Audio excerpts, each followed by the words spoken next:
My mom's wedding ring was still warm from Dad's finger when she slipped on a new one. 2 weeks after Carl moved in, I was staring at a stranger who called himself my stepdad, grinning like he'd won the lottery. I'm Ethan, 17, and I'd spent the last year watching my mom, Claire, rebuild herself after Dad's death. Cancer took him fast, 6 months from diagnosis to gone. Mom was a ghost after that, drifting through our small Seattle house, her laughter replaced by silence. I thought time would heal her, but then Carl showed up, all charm and promises, with 2 kids trailing behind him like ducklings. Lily, 8, and Max, 6 from his ex who wasn't in the picture anymore. He said, I didn't buy it. Something about his too perfect smile screamed trouble. It started innocently enough. Carl was Mom's coworker at the library, always lingering after hours, offering to carry her books or fix her car. I'd catch him staring at her, like she was a puzzle he'd solved.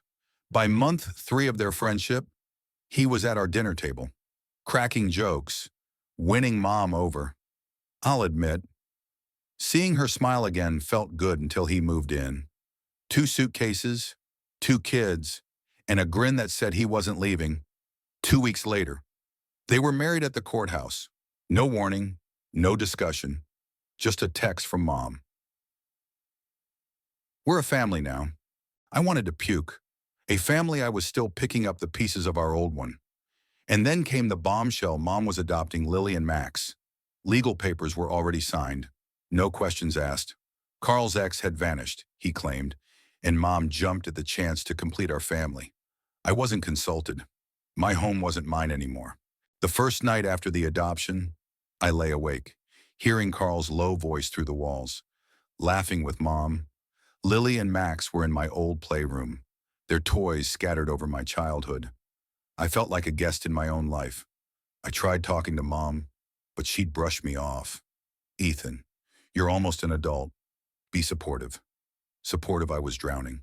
Carl's kids were fine, I guess. Lily was shy, always clutching a stuffed rabbit, her big eyes tracking me like I might yell. Max was louder, always asking questions I didn't want to answer. Are you my brother now, he'd say, and I'd grunt, avoiding his hopeful gaze.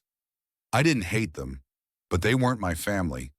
They were Carl's baggage, dumped on us without consent. Then I started noticing things. Carl was too smooth, always knowing what to say to make Mom blush or laugh. But when she wasn't looking, his eyes turned cold, calculating. He'd snap at Lily for spilling juice, then flash a smile when Mom walked in. Once, I caught him on the phone, whispering, "It's handled. She's all in." Who was he talking to? I started digging. I checked his social media, nothing. The guy was a ghost online. But one night, I found an old letter in his jacket pocket, addressed to a woman named Rachel. It was dated 6 months ago, begging her to come back for the kids. My stomach dropped. His ex wasn't gone. She was out there, and Carl was lying.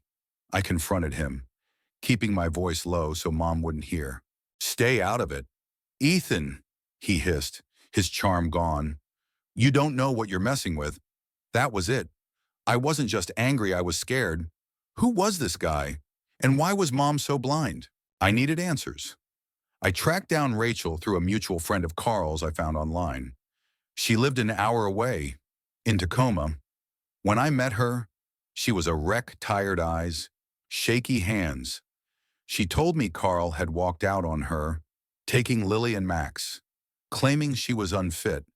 She'd been fighting to get them back, but Carl had manipulated the system, painting her as unstable.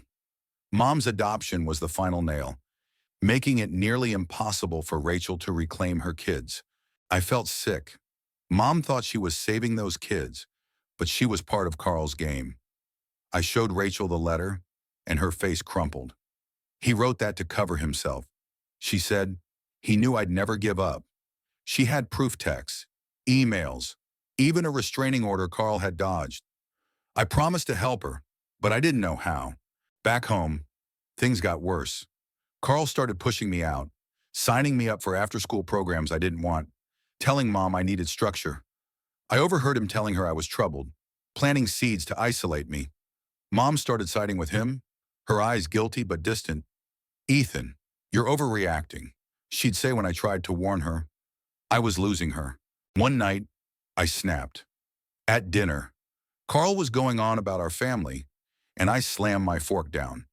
This isn't a family. You're a liar, Carl Mom gasped.